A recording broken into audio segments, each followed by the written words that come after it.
Merci Claudia. On va continuer sur notre lancée de femmes d'exception. J'ai le plaisir d'accueillir une femme qui, pour les femmes de ma génération, c'est-à-dire les femmes de moins de 30 ans, est une véritable star.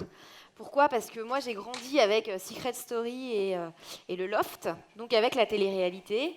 Alexia, elle a été, enfin en tout cas on l'a désignée comme étant la papesse de la télé-réalité.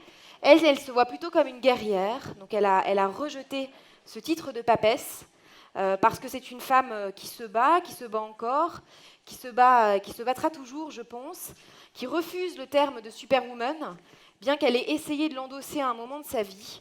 Elle va venir vous en parler. Merci pour votre tonnerre d'applaudissements pour Alexia Laroche-Joubert.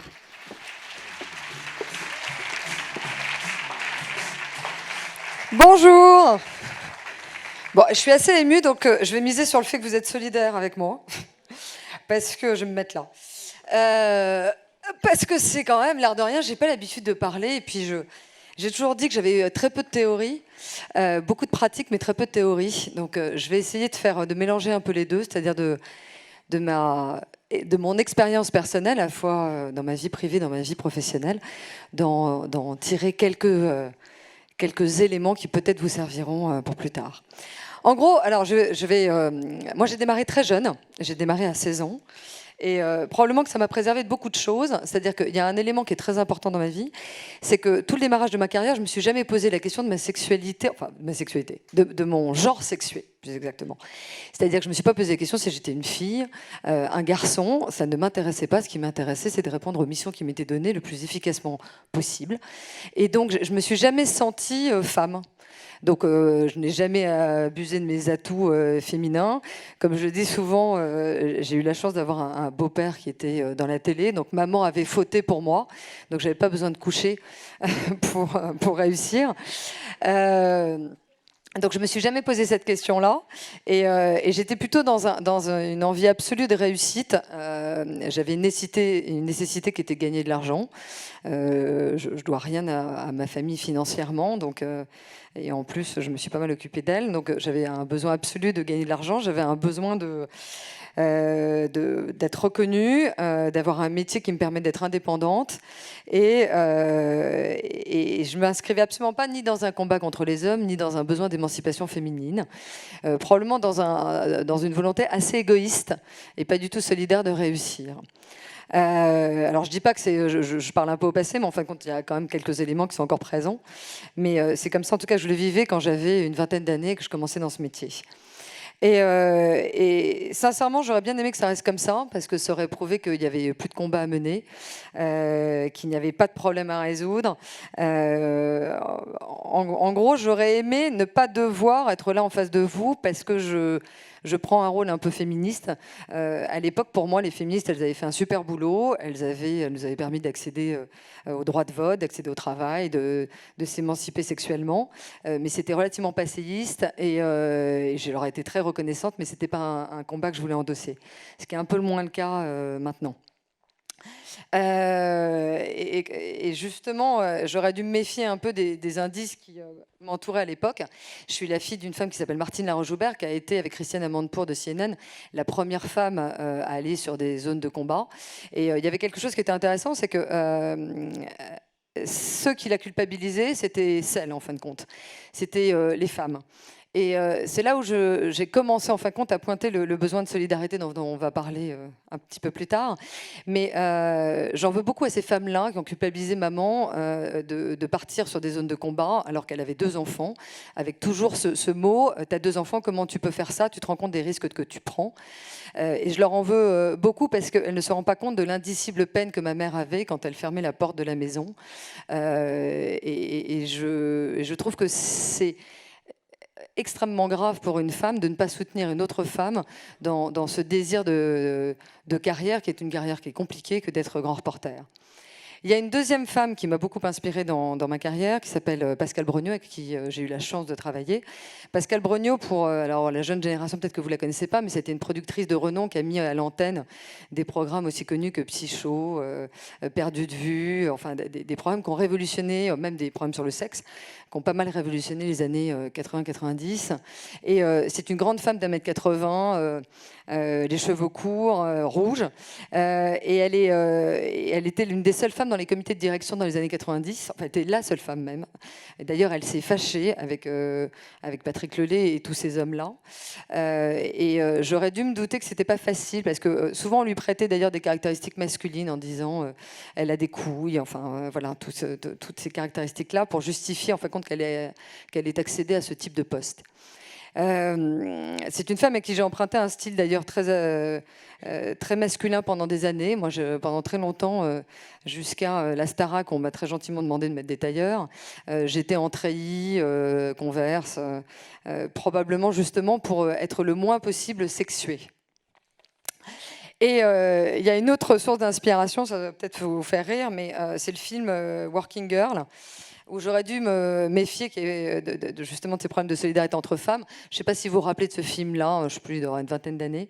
Il y avait Sigourney Weaver qui campait une femme très carriériste qui s'appelait Catherine, qui était prête à tout et entre autres d'user de ses charmes, et qui allait voler en fin de compte l'idée de sa secrétaire, qui était interprétée par Mélanie Griffiths.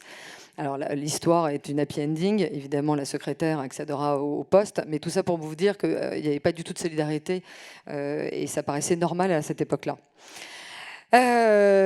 Alors donc j'ai continué ma carrière sans me poser de questions malgré tous ces indices, probablement parce que j'étais aussi happée par des programmes qui demandaient, qui me permettaient pas de réfléchir, qui étaient des missions guerrières avec des des programmes assez lourds à produire, avec beaucoup d'enjeux à la fois économiques et d'audience. Mais il y a aussi une chose, c'est que pourquoi j'ai été protégée au-delà de mon jeune âge, c'est que j'avais le poste de productrice artistique. Et je me suis aperçue de quelque chose, c'est qu'en fin de compte, production artistique, pour les hommes, c'est au final une carrière relativement féminine. C'est-à-dire que j'avais l'impression d'être reléguée, un peu comme les tâches ménagères, vous avez les tâches artistiques. Et donc ça n'emmerdait pas trop les mecs de nous voir dans ces fonctions-là. D'ailleurs, il y a beaucoup de femmes qui sont à des postes de productrices artistiques. Et je vous dis, méfiez-vous des métiers où il y a trop de femmes. Ça peut paraître bizarre, mais malheureusement, on défend moins bien nos droits que les hommes. On est déjà tellement heureuse d'être là qu'on n'ose pas demander d'autres choses. Donc, j'en veux pour preuve un peu les métiers d'instit, où il y a beaucoup de femmes qui sont présentes et qui sont malheureusement quelquefois un peu dévalorisées et probablement moins bien payées que si des hommes y étaient. Donc, je vous le dis, faites attention à ces métiers-là. Et là, je suis en train de faire un doc sur l'école 42, l'école d'informatique de Xavier Niel. Il y a 6 hommes pour une femme. Et pourtant, elles réussissent aussi bien qu'eux. Et financièrement, c'est très intéressant. Donc, allez plutôt conquérir ce type de secteur-là. Hop, je tourne ma page parce que quand même, j'essaie d'avoir un vague raisonnement. Alors j'en arrive à 2007 où là justement je troque mon métier de productrice artistique pour celui de chef d'entreprise et je deviens la patronne de ma boîte avec des actionnaires. J'appartiens à un groupe international et là des actionnaires qui sont que masculins dans un comité de direction où il n'y a que des hommes. Et c'est à ce moment-là où en gros je me rends compte de la difficulté d'accéder à des postes qui sont tenus par des hommes. Et je vais vous faire une citation de Françoise Giraud quand elle lance l'Express avec Jean-Jacques Servan-Schreiber en 1953, et je trouve que c'est toujours d'actualité. Elle dit: dès qu'une femme franchit la frontière du territoire masculin, la nature du combat professionnel change. Les vertus que l'on exige alors d'une femme, on se demande combien d'hommes seraient capables de les montrer. Et c'est une réalité, c'est-à-dire qu'en gros, jusqu'à ce que vous soyez un peu inféodés dans des métiers inféodés aux hommes, je trouve que vous les challengez pas, donc ils vous laissent tranquilles, limite ils vous aident, mais qu'à partir du moment où vous les titillez un peu là où ils sont, moi je trouve ça en tout cas compliqué et je le vois au jour le jour. Et puis il y avait une réalité, c'est quand même les chefs d'entreprise, il n'y en a pas tant que ça. Je regardais Paris Match de cette semaine, ils ont fait la photo de tous les patrons qui sont au comité Colbert. Sur les 65 qui sont représentés sur la photo, il n'y a que 15 femmes. Donc ça veut quand même dire quelque chose. Donc en parallèle de ma vie professionnelle, j'ai eu la chance de pouvoir construire une vie personnelle. Donc j'ai 2 enfants. Il faut savoir que la vie m'a pas toujours gâtée. Donc la première, je l'élève seule parce que son papa est décédé. Et la seconde, j'ai divorcé. Et j'avoue que je reprendrai un petit peu ce que Mme Sénac disait tout à l'heure. Moi, je trouve ça extrêmement violent que d'être à la fois chef d'entreprise et mère. Surtout si vous décidez d'être une bonne mère. Moi, j'ai pas la recette pour voir comment on gère ça. Je trouve que c'est beaucoup de contraintes, beaucoup de responsabilités, que le monde ne nous prépare pas à ça.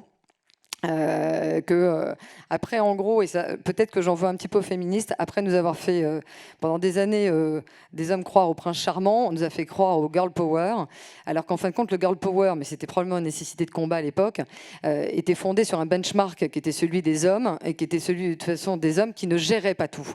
Donc le benchmark pour moi n'était pas le bon, et que nous on s'est rajouté dans le panier de la ménagère, que je ne trouve pas ça du tout, qui n'est pas insultant, celui de carriériste, chef d'entreprise, et que j'adorerais vous dire que j'ai trouvé la solution, mais moi je ne l'ai pas trouvé. Quelquefois j'ai l'impression d'être tirée vers le bas, de mettre ma carrière en sommeil, et c'est très compliqué. Et je ne fais pas partie de ces femmes qui partent le matin avec pour seul bagage leur besoin de survie en plus. C'est-à-dire que je suis dans une configuration où je gagne ma vie, je suis aidée, mais c'est quand même extrêmement difficile. Je tourne la page.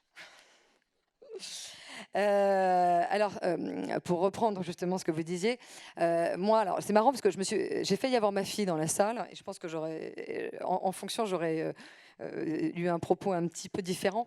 Mais clairement, je pense qu'il faut que vous vous posiez la question d'avoir des enfants. Moi, je le dis. Alors, soit il faut les avoir tôt, soit il faut les avoir tard. D'ailleurs, je conseille aux femmes, ça c'est petit que moi, mais je vous le dis, il paraît qu'on peut mettre des ovules maintenant, les congeler. Faites-le, profitez-en, quoi. Mais sincèrement, moi, je trouve que c'est extrêmement compliqué, comme je vous le disais. Après, il y a une autre possibilité, c'est de ne pas être ambitieuse.